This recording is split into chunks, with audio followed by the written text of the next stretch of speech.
Bonjour amis internautes de Sams TV, c'est encore avec un réel plaisir que je vous retrouve dans votre émission en aparté que j'ai aujourd'hui de partager avec le candidat du zone nord, Monsieur Mouhamed Ndoye. Monsieur Mouhamed Ndoye, ñu bëggoon tuuti nga présenté wu ak suñu mbokk internautes yi lay seetaan ci biir émission en aparté. Lycée Malick Sy laa defee lycée Université Cheikh Anta Diop laa jàngee fii nag bi ma juddoo ba léegi fii laa bu sa dëkk liggéey rek moo ma génne Thiès yóbbu ma ci àll bi. Monsieur Ndoye ñu lay remercier bu baax suñu mbokk internet yi j'espère que jot nañu am briefing par rapport ak sa parcours li ma la bëggoon laaj sa parcours tuuti donc résumé nga ma ko c'est bien pour suñu mbokk internet yi ak Thiès waay ñi xamuloon monsieur Mouhamed Ndoye donc di ngeen ko xam tuuti rek ñu ànd ci ak moom en aparté nee naa leen mooy émission bi nga xamante ni moo leen di wane waxtaan ak suñu invité en temps réel mais en aparté la man ak moom kese ñoo ko sekk keneen du ko yëg xanaa ñu ñamal si tuuti mbokk internet yi tu es d'accord ñu ñamal leen ci tuuti. D'accord monsieur Ndoye ñu dégg ni actuellement yaa ngi présenté pour nekk candidat zone nord lan moo la motiver à ce que nga déposer sa candidature. Bon man dama bokk ci benn mouvement bu tudd mouvement Gëm sa bopp dirigé par le président Bougane Gueye Dany ñu ànd di liggéey y a de cela pas trop longtemps sax d'ailleurs ñu nekk fii Thiès Nord di fi liggéey. ànd ak suñu staff bi yëpp ñu gis ci lu bari fii lu ñu war a changer ci dëkk bi et que li ñu fi war a soppi dafa war a bari mënuñu toog rek tout le temps rek di baisser les bras di bàyyi ay nit ñoo xam ni vraiment li ñu leen dénk muy moomeelu askan wi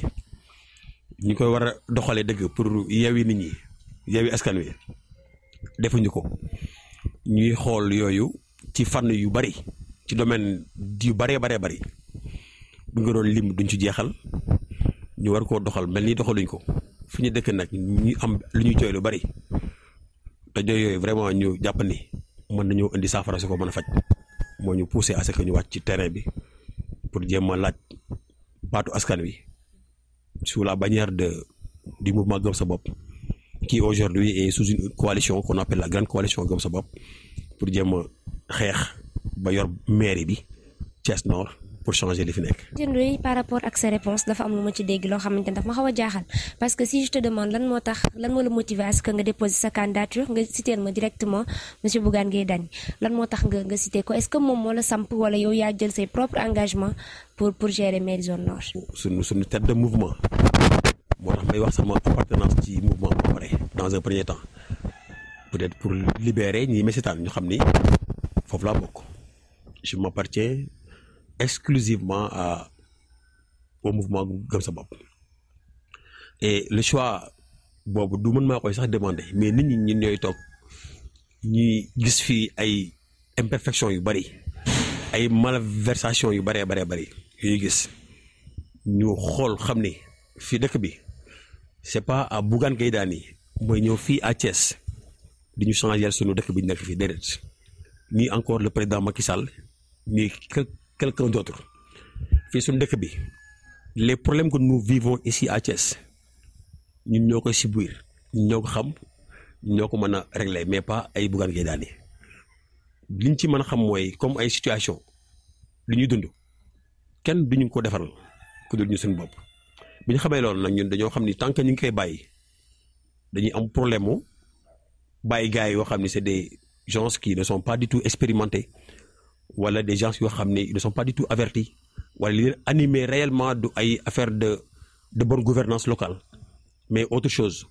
loolu nag véritablement mënatuñu bàyyi les choses muy dem avancer à ce point il nous faut ñu jéem a jël les rênes de ces institutions pour jéem ko doxal suñu bopp loolu moo ñu animé pour ñu mën a wàcc sur le terrain di demander vitalement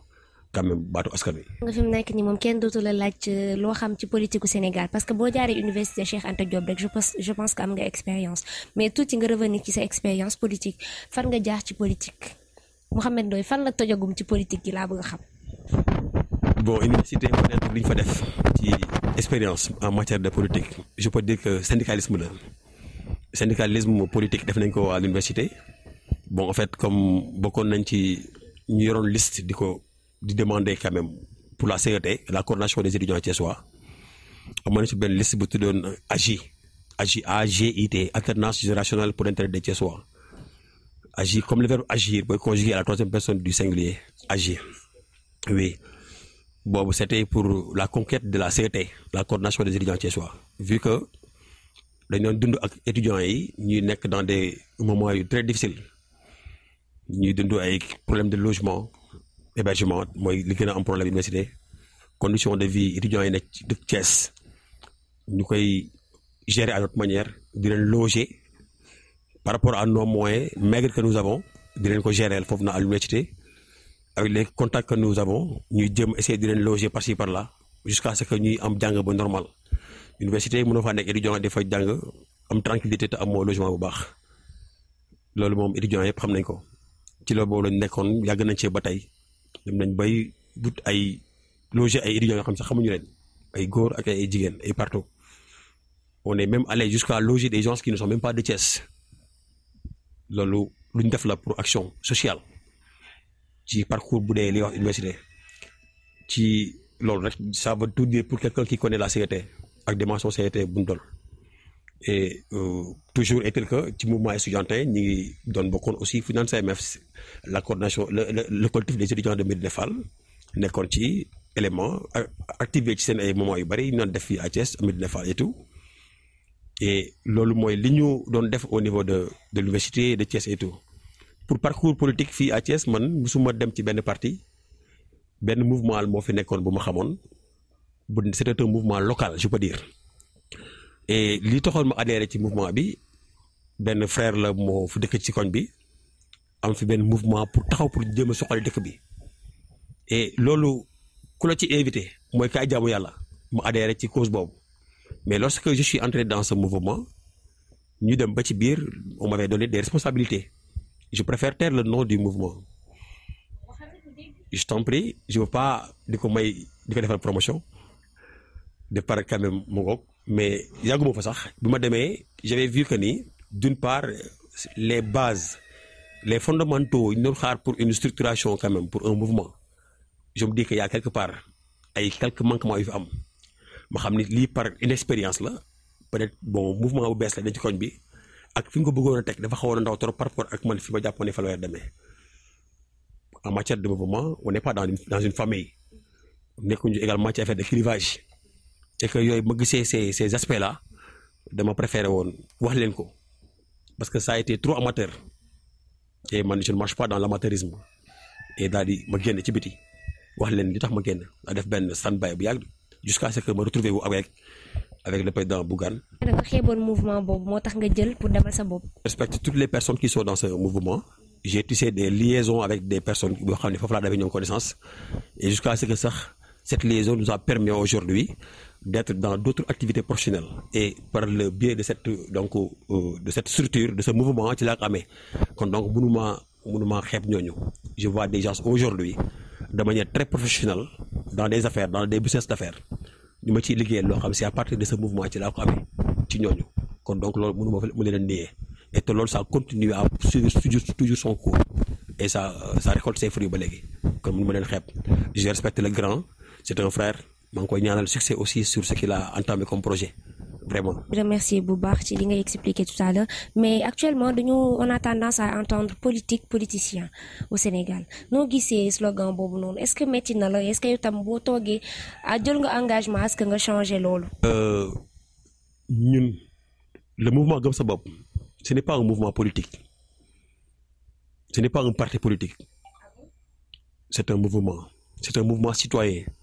boo xam day agir dans le développement. Day agir dans le bon sens, day agir dans l'action et non def la politique politicienne. Notre mentor Bougane Gueye Dany président chaque fois boo déggee mi wax danaa les politiciens il est un homme politique, c'est un acteur de développement, il n'est pas un politicien. Un politicien c'est quelqu'un qui pense à des élections prochaines. Les élections yu ñëw defoo dara lu politique. Bon, comment faire pour changer les donnes? Comment faire pour améliorer les conditions de vie des Sénégalais dans son vrai sens du terme. Il faudrait être un modèle,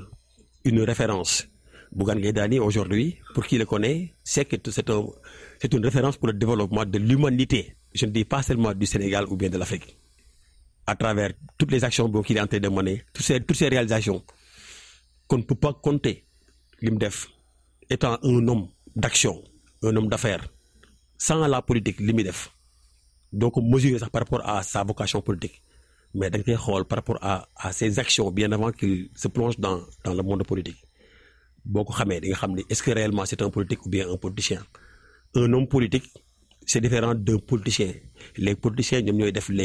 la politique politicienne dont vous venez de parler. Ils font typiquement de la politique. Ce sont des gens sans fonction. Ce sont des gens qui sont, excusez-moi du terme, qu'on appelle des prostituées politiques. Et si Bougane gagne quand même les élections en 2024, vous allez voir d'autres personnes qui étaient dans d'autres partis qui viendront se joindre donc à nous pour dire que tellement ils seront là pour appuyer Bougane et tout. Ce sont des gens qui sont tellement versatiles, ils peuvent devenir rouges aujourd'hui et demain là ils changent de couleur. C'est ce qu'ils font de la politique politicienne. Par contre, chez nous, non, on est là pour le développement, on est là pour la réforme institutionnelle. Jéem xol li fi bon jéem ko transformer ci lu baax vraiment. jàppoon ni loolu moo tax politiciens yi di avancer parce que le fait que tey ñuy jaune suba ñu verte beneen jour ñu indi beneen couleur est-ce que du loolu mooy politique c'est politicien loolu mooy tax moo leen di motiver à ce que ñu egg fi ñu jëm jàpp nga ni politicien bu jaarul ci loolu di nga egg fi nga jëm. Gis nga la politique dafa soxla la constance. Gis nga quand on est constant dans une démarche et qu'on croit à l'idéologie politique di nga nekk la doctrine politique bi nga xam ne moom nga épouser. Tu peux aller au-delà. Les théories sont là, mais également on peut tout le temps allier les théories là à des pratiques. N'est-ce pas? Mais le mal ici au Sénégal, des gens qui appartiennent quand même à deux doctrines différentes. Comment est-ce qu'on peut être socialiste, nga changer quand pour bëgg amat benen doctrine bo xamné épouser woko xamoko nga changer là tu deviens versatile. Lolu amul xamato fo jëm fan la. C'est pas sérieux du tout. Et que ku ci nek fa nga jëm nga défal politique bobu dox. Je respecte beaucoup quand même nit ñi nga xam ne ñoo am constance ci seen ay démarches sa waxi démb sa waxi daaw nga xool ko mu nekk sa méngo ren méngoo ak sa waxi ren boo bëggee jàpp gor noonu ngay xoolee. buñu loolu koo xamante ni say waxi daaw ak say waxi ren ñooy ànd bariwul li nga ko fi gis ci politiciens yi boo xool suñu président yi ñu fi jot a am rek déjà ñi ngi xaar président Sall ci 3e mandat. Parce que dañoo tàmm di gis ay présidents yoo xamante ni ñoom li ñuy wax daaw ak li ñuy wax c'est différent actuellement président Bougane Gueye Dany li muy xeex bis bu jotee nguur gi est-ce que du def comme ki fi nekk. Non, je ne pense pas que président Bougane dina def ay waxeet wala dañ ko vaar di ko jàpp ci ay affaire parce que le mal mooy li fi xew par exemple ci le président Macky Sall dont vous venez de citer par rapport à son 3e mandat je pense que loolu ça ne devrait même pas être un débat. Vu que cette fois-ci bu ñu demee élection 2024 forcément moom dafa war a bàyyi par principe waru sax jéem a xalaat naan day nekk candidat pour les élections locales pour les élections présidentielles du moment que moom leer na ko ba mu leer nañ wax na ko ba ñëpp dégg ko les vidéos sont là loolu leer na te aussi bu mu fàttali ni moom en 2016 c'est lui qui avait fait la révision constitutionnelle. Moom moo def demander à ce que ñu def révision constitutionnelle bi moom moo ko binduluwaat kon l'esprit de la constitution qui est quand même aujourd'hui la loi fondamentale nga xam ne ci moom la ñuy basé wu pour mën a def quand même comment est-ce que quand même nous fonctionnons n'est-ce pas de par la vie xam nga kon ñun léegi loolu amatuñ ci rejet parce que moom mi nga xam ne moo ko bindul li moo gën a xam esprit bi mu lan la ñeneen ñi ils peuvent faire des interprétations peut-être ils sont libres mais quant à lui en tant que président Macky Sall qui avait donné injonction à ce qu'on fasse quand même une révision constitutionnelle en 2016 ñu dem élection référendum mu gagné ko avec une forte majorité de oui kon loolu moom c'est ça qu'on appelle le pouvoir constituant dérivé n'est-ce pas loolu moom la revenir de plein droit xam nga mu mën a donc xam esprit bi lan la woon. et président Sall mu dem ba ci biir daal di koy changer c'est possible. tripartite constitution loolu la leçon du jour am nañ ko bëgg démb ce qui s'est passé en Guinée récemment avec le président Alpha Condé. Là, quand même, c'est les conséquences du tripartisme bi ñuy def ci affaire de constitution. Qu'est-ce que ça lui a comme conséquence? Et que leçon là, je pense que tous les présidents qui aspirent à un 3e mandat, bon, paraît illégalement constitués, je pense qu'ils vont prendre leçon à partir de ce qui s'est passé récemment en Guinée. Alors, ça suffit largement. Bien vrai que ça, et personne ne cautionne quand même un coup d'État militaire. Moi, je ne le cautionne pas. j'aurais pas aimé à ce que ça se passe ainsi, parce que la place des militaires, ce n'est pas au palais, mais plutôt dans les casernes. Mais pire encore, l'UNIDEF actuellement en Afrique, beaucoup comme le font beaucoup de présidents, quand même, le coup d'état constitutionnel, boobu moo gën a bon, di tripatouiller, di def ay révisions yu la neex, di def ay propositions ay projets de loi yoo xam ni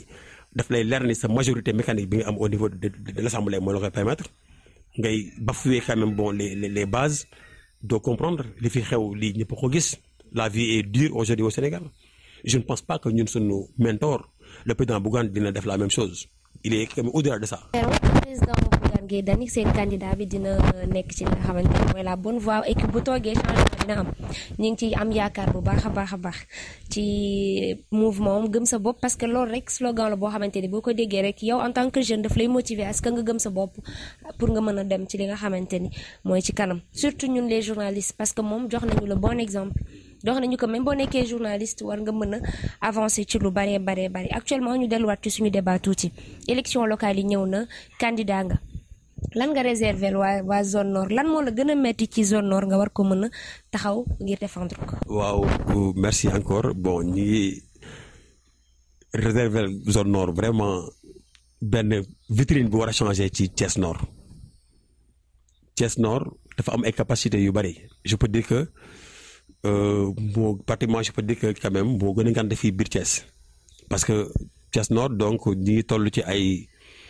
population bi rek ñu ngi nekk ay 120 000 habitants, donc et que électorat bi mi ngi tourner autour de ay 60 000 électeurs xam nga, et donc ñun ñu ngi def le tour de tous les quartiers de Thiès Nord et même au-delà de Thiès Nord sax quand même pour juste yokk sunu ay mbooloo ci biir Thiès. Et à travers notre staff, à travers quand même le conseil des sages, à travers les jeunes leaders de Thiès Nord, les jeunes leaders donc de la ville de Thiès et tout en général,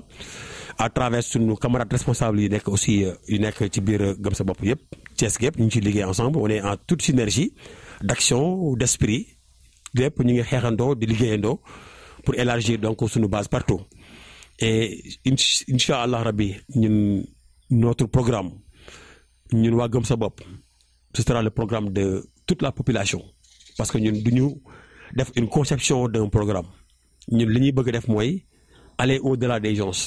aller voir les personnes là où ils habitent, on va les parler, on va les écouter, ils vont quand même s'exprimer,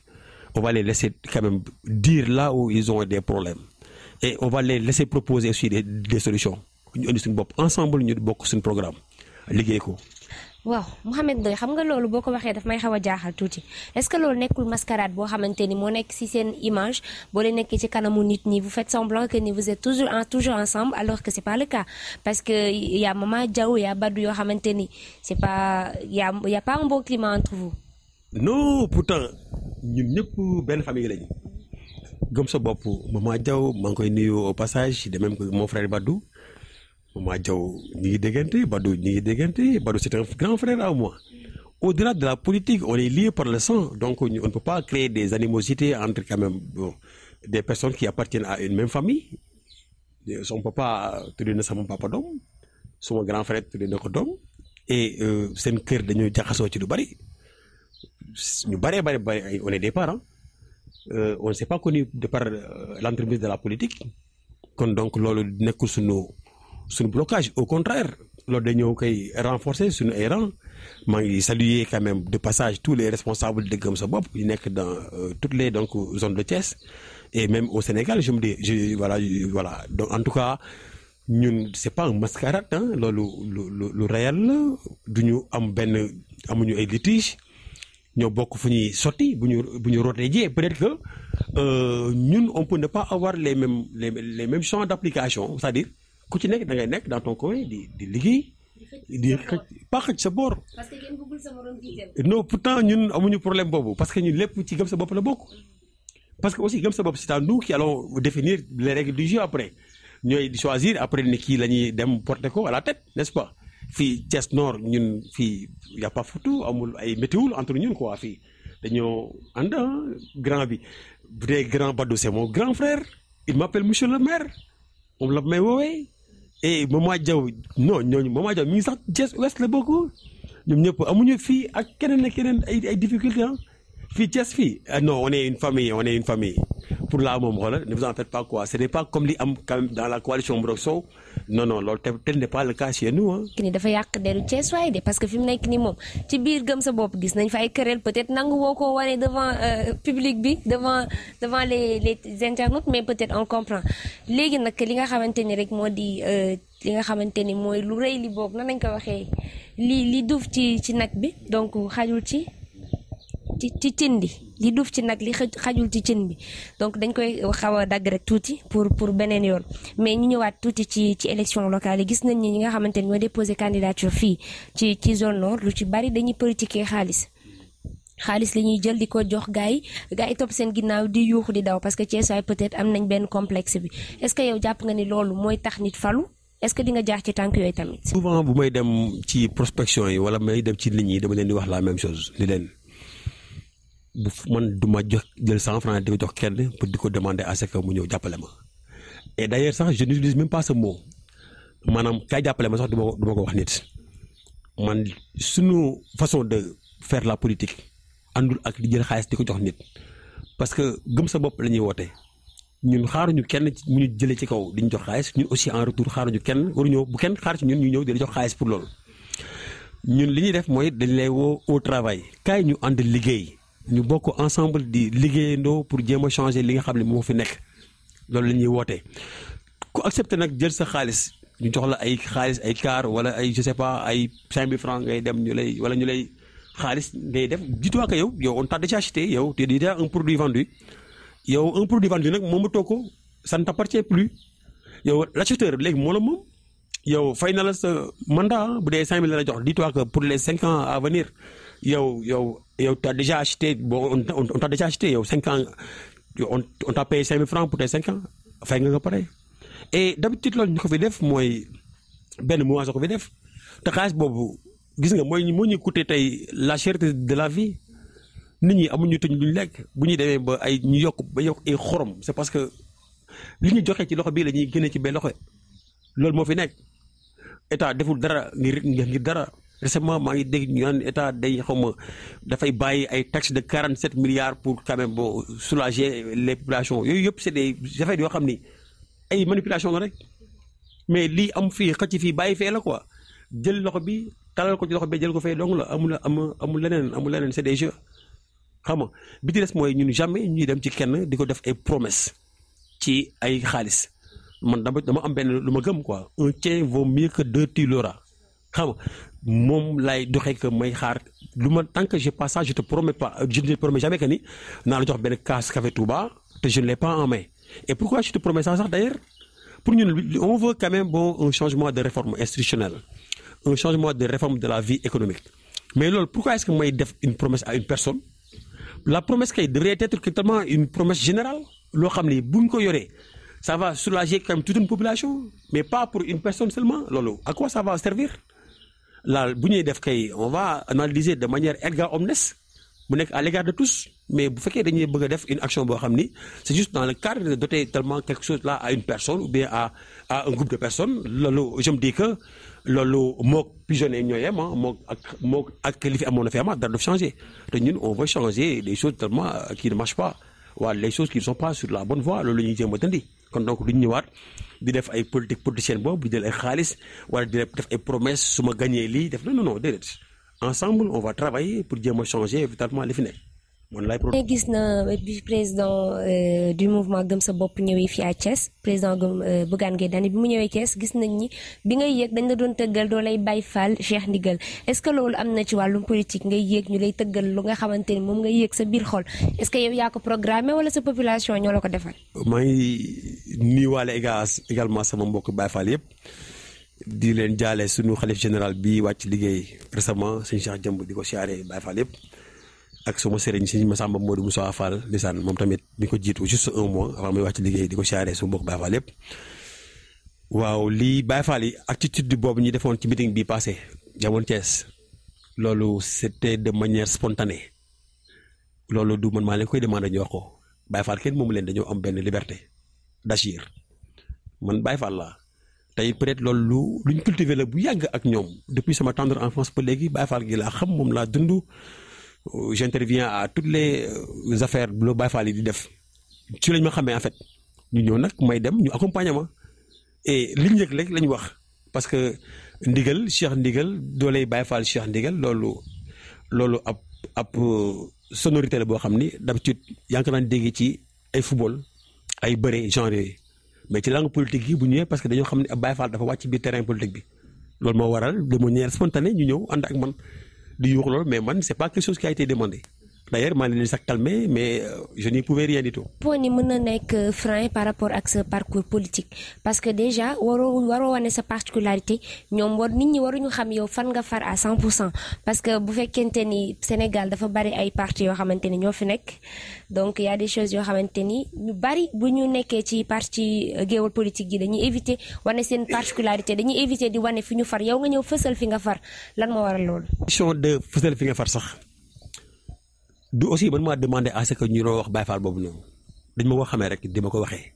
et pourtant il y a des partis au Sénégal légalement constitués qui sont des partis purement religieux loolu xam nañ ko fi qui était même quand même candidat à l'élection présidentielle passée loolu am na fi couleur bi dafa leer nañi n'est-ce pas et que loolu amul benn influence ci loolu bu ñu doon def critique c'est par rapport quand même à une administration c'est par rapport à une gestion c'est par rapport à l'exercice des fonctions ci lañ leen mën a def reproche ma am action au lieu ma servir ko la population may dem di xool ay clivage confrérique wala ethnique wala dara culturel bu baax là on pourrait vraiment me taxer comme quelqu'un que damay agir de la sorte pour jéem a non mais man je suis avec tout le monde il y avait pas que des Baye Fall qui étaient venus quand même là au meeting seulement que Baye Fall yi ñoom dañ faa bari woon ñëw ànd ak man bare fii loolu ñëw montrer seen force rek wane ni kenn ci ñoom wàcc na ci terrain bi di laaj mais je suis là pour tout le monde pour toute la population on est dans une république et le mot république dafay sauter donc le principe de day yëkkati la laïcité et laïcité bi donc toutes les actions donc confrériques da ciy dugaat ci biir. Et donc, par respect au principe de la République du Sénégal, je ne vais pas réclamer quand même une appartenance autre que le Sénégal et la République. Loolu la. que ñu egg ci suñu jeexitalu émission dañ lay bàyyi tout justement nga daal di joxe sa dernier mot daal di tàggatoo ak suñu mbokk internet Sams TV en plus sama bëgg nga waxal ma tuuti sa xeetu baax yi nga xam ci Sams TV tamit parce que tam mi ngi yëngal élection yi fi mu nekk nii. Donc man maa ngi remercier sama collaborateur yëpp ñu may àndal. Staff bi yëpp ñëpp vraiment ñu ngi def un travail bu remarquable sur le terrain vraiment depuis bi ñu commencé ba léegi il y a un collectif des jeunes leaders yoo xam ne ñu ngi accompagner ci combat bi toujours il y a les sages il y a les femmes il y a les avec yi regroupement yi partout fu ñuy dem ñu ngi jox seen loxo ñuy ànd ak ñoom une équipe dynamique boo xam ne chaque fois ñu ngi def plan d'action di nekk sur le terrain def chaque jour que jëfee ñu ngi tegal quand même une action à faire pour demain tout le temps on planifie fii la ñuy nekk on est de concert tous les jours pour xool qu'est-ce qu'on doit faire pour les jours à venir et tout et Sams TV machallah ñu ngi def liggéey bu am solo Thiès maa ngi gis seen action yi ngeen di def vraiment seen qualité image bi am na solo di leen féliciter te xam ni yéen a ngi participer fortement ci quand même li yokkal dëkk bi parce que la communication mooy li nga xam ni le premier facteur de développement d'un pays n'est-ce pas loolu communication kenn mënu ko ci génnee mooy tax lii di am mooy tax nit ñi di xam nit ñi les gens ne me connaissent pas aujourd'hui et peut-être c'est à travers les médias que l'on peut faire pour me connaître, n'est-ce pas, pour faire ma connaissance aujourd'hui. Et donc loolu je vous dis merci à tous mes collaborateurs. Je suis là avec Pape Benoît, notre secrétaire administratif, notre chargé de com est venu nous accompagner. Et di jaale aussi quand même notre frère Ousseynou Sall qui a perdu son oncle et tout, et di nuyu également notre frère sunu responsable moral Serigne Talla Lo ci daara ji, le modérateur de notre groupe Youssou Ndir, et moo cité ñooñu rek cité tamit benn jigéen rek su ma cité benn femme comme Narcisse wala Ngoré Fall daf may yóbbaaleel toute la communauté, wala depuis Jaxaaw su ma cité ku mel ni Oulay daf may yóbbaaleel zone boobu noonu ñëpp rek quand même mënuñu lim ñëpp. Di nuyu également tous les responsables de Gëm Sa Bopp, di tàllal loxo à tout le monde, tout parti politique, tout mouvement. Nous avons notre grande coalition de Gëm Sa Bopp bi nga xam ni moom la ñuy demee élection locale di ci tàllal loxo ñëpp on n'a pas fermé quand même bon aucune porte, toutes les portes sont ouvertes à tout le monde ku pare pour liggéey ñu ngi lay woo nga ñëw ñu liggéey